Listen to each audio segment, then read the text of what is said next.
This is your WLCX Daily News Roundup for the Eagle 1490 AM in La Crosse.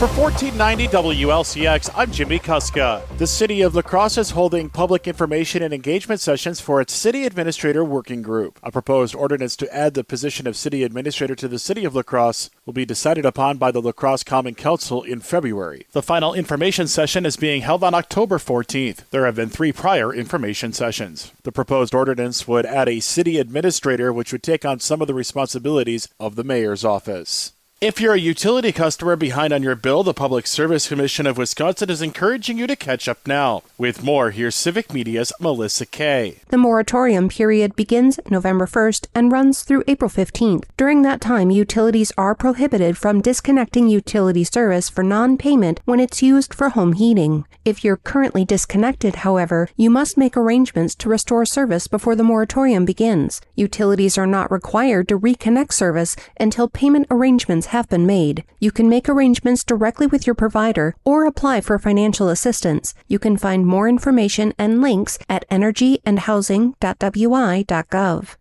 You've probably noticed gas prices have come down the past few weeks. Just how far have they fallen? We learn more now with Civic Media's Melissa Kay. Average gas prices have fallen 8.6 cents per gallon over the last week. The average price at the pumps in Wisconsin landed at $2.68 on Monday. This is over 21 cents per gallon lower than a month ago and 35 cents lower than this time last year. Officials at Gas Buddy say the national average could drop below $3 per gallon for the first time in years. Over 40 states are seeing gas prices decline and oil prices drop below $60 per barrel at the end of last week. In the weeks ahead, it's possible a handful of stations in some states, including Wisconsin, could drop below $2 per gallon. That hasn't happened since the COVID-19 pandemic. The bridge connecting Wisconsin to Iowa south of La Crosse will close permanently on October 20th. The Blackhawk Bridge, also known as the Lansing Bridge, is in the process of being replaced. The bridge, which was built 94 years ago, has been closed twice in the past 2 years for structural issues. Construction on its replacement began 2 years ago and is scheduled to open in 2027. In the meantime, the DOT will be providing free car ferries to cross the Mississippi River, while heavier truck traffic will need to use the posted detour through Prairie du Chien a half hour south. If you were affected by the flooding earlier this year, you've got about a month left to apply for FEMA assistance. With more, here's Civic Media's Melissa Kay. FEMA is accepting applications for flooding damage until November 12th. However, the Wisconsin Emergency Management Administrator, Greg Engel, recommends that people don't wait until the last minute. You will need to share information on the assistance application, such as your Social Security number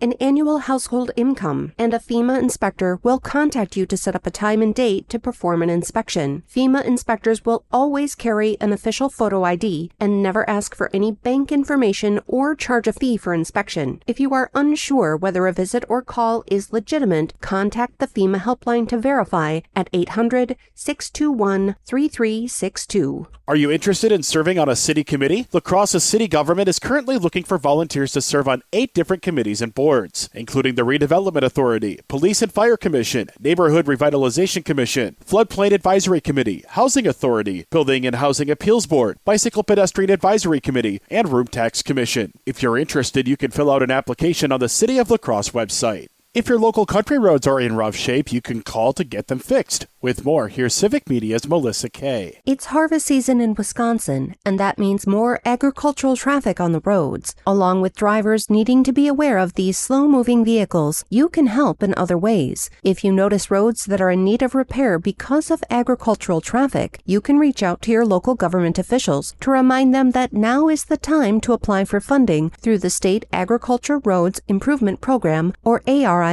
The application period opened on Monday, October 6th, and the deadline for submissions is 5 p.m. on December 15th. There's $150 million in grant funds included in this ARIP program in the 2025-27 state budget. October is the start of high school football playoffs, and this season, for the first time, teams will qualify using a new system. Wisconsin Football Coaches Association President Brian Kaminsky said that the new system rewards you for beating good teams. You're getting rewarded for beating good teams a little bit more than just saying, boy, if you have 4 wins, you're in the playoffs or whatever it might be. So now it's it's not only wins, but it's quality wins. Kaminsky said that the plan was rapidly approved by the WIAA with strong support from coaches around the state. We had great support by the coaches, right? We had over 400 out of 420 head coaches respond. And I think it was like 89% of the coaches were all in favor of this. The 8-player playoff bracket was announced last Saturday, with the 11-player playoff bracket to be announced this Saturday. In addition to figuring out who makes the playoffs, the new system also seeds each team and assigns them geographically between 4 regions, a process that used to be done in the past by humans with the aid of computer formulas. Teams also know which division they are playing in at the start of the season. In the past, the divisions were set by dividing the qualifying teams equally between divisions the day after the regular season ended. You can see the playoff qualifying report for football and details on the new playoff qualification system on the WIAA website. Download the free Civic Media app now at civicmedia.us/app. For 1490 WLCX, I'm Jimmy Kuska. The Brewers reload. Hi, I'm Mike Clemens with Sports Baseball. The Brewers host the Dodgers in Game 2 of the National League Championship Series tonight. The Crew losing last night 2-1 in a tight ball game. The Dodgers' Freddie Freeman hit a high-flying home run to right field off of Milwaukee's Chad Patrick, top of the 6th, and talked about winning Game 1 of the series. Getting on the road in an environment and taking the first one, it's huge. You can't understate that at all, just kind of how we did it in Philly. And to get the first one, and we obviously feeling pretty good, so hopefully we can score some more runs tomorrow. Brewers manager Pat Murphy. Freddie Freeman's been a Brewer killer for a while, so hopefully he'll oversleep tomorrow or something. First pitch tonight is 7:08. NBA. The Bucks host the Oklahoma City Thunder at 5 Serve Forum. Tip-off time tonight, 7 o'clock. The Bucks are 3-0 so far in the preseason. NFL former Packers linebacker Zadarius Smith, now with the Eagles, has announced his retirement. With Sports, I'm Mike Clemens. That's your WLCX Daily News Roundup from Civic Media. Subscribe to this podcast on Spotify, Apple, or wherever you find your podcasts. Find more news at lacrosseeagle.com.